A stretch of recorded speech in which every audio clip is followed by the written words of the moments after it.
हमारे व्यस्त जीवन में ईश्वर की आवाज़। महान व्यक्तियों के पीछे उनकी महान व्यक्तित्व छिपी होती है। महान विचारकों के पीछे उनकी विचारधारा प्रवाहित होती है। आज हम वंशावली के विषय पर चिंतन करें।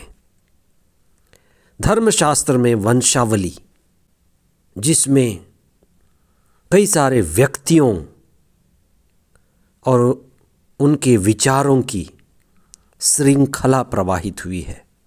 इसलिए प्रारंभ से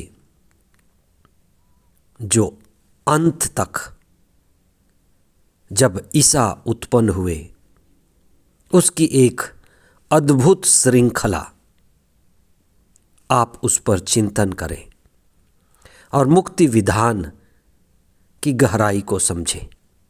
आगमन का तीसरा सप्ताह 17 दिसंबर 2024 मंगलवार। पहला पाठ उत्पत्ति ग्रंथ अध्याय 49 पद संख्या 2 तथा 8 से 10 तक। संत मत्ती का सुसमाचार अध्याय 1 पद संख्याएं 1 से 17 तक। जैसा बाप वैसा बेटा, जैसी माँ वैसी बेटी। अच्छे माता पिता अच्छे बीज हैं, जिनसे अच्छी फसल, अच्छे पौधे, अच्छे बड़े पेड़ की आशा की जा सकती है। ईश्वर जो सब चीज़ का सृष्टि करता है, जब इस मानव इतिहास में प्रवेश पाना चाहा, तब इब्राहिम जैसे जो पितामह हैं, या राजा दाऊद जो सबसे सफल राजा हुए, यूदा और जोसेफ की वंशावली में उत्पन्न हुए। संत मत्ती जिसने वंशावली लिखी है, कितने श्रेष्ठ और उत्कृष्ट व्यक्ति मालूम पड़ते हैं। संत मत्ती जो टैक्स वसूलने वाले थे, हिसाब किताब बहुत अच्छी तरह से रखते थे, ईसा की वंशावली को उन्होंने बहुत ही बारीकी ढंग से खोज निकाला और हमारे लिए बहुत बेहतरीन ढंग से प्रस्तुत किया। हम में से कई लोग इतिहास को मुर्दे की तरह देखते हैं। आज इतिहास पढ़ने वाले कम होते जा रहे हैं।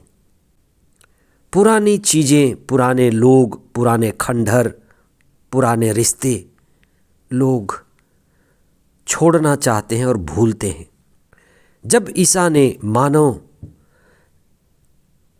जाति में प्रवेश करना चाहा, तब उन्होंने एक विशेष पीढ़ी जिसमें वे आए, जिसकी आज हम चर्चा करते हैं।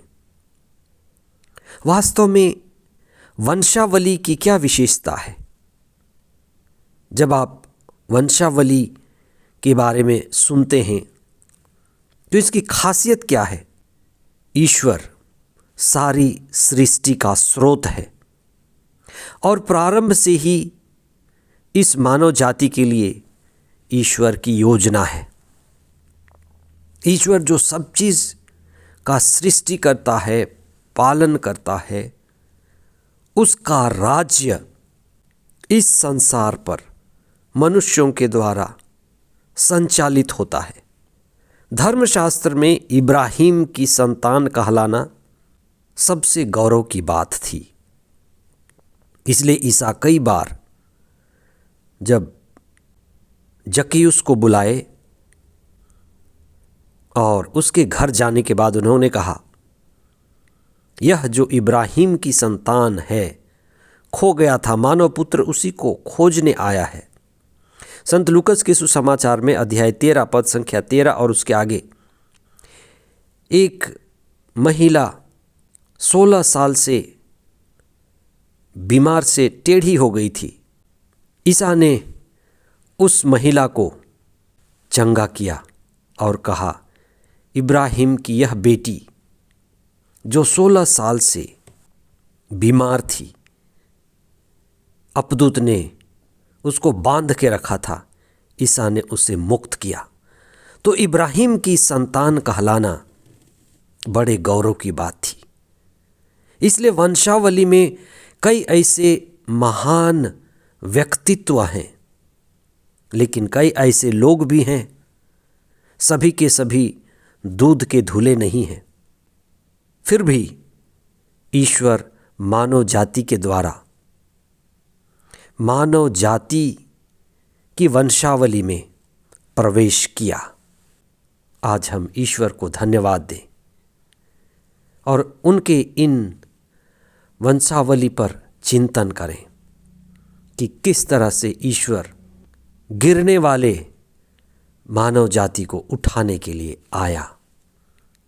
ईश्वर दया सागर है, ईश्वर करुणामय है और ईश्वर मानव को उठाने के लिए, मानव के उत्थान के लिए सब चीज़ करता है। हम उनसे जुड़ें, उनसे संयुक्त हों और आशीष और कृपा पाएं। आमीन।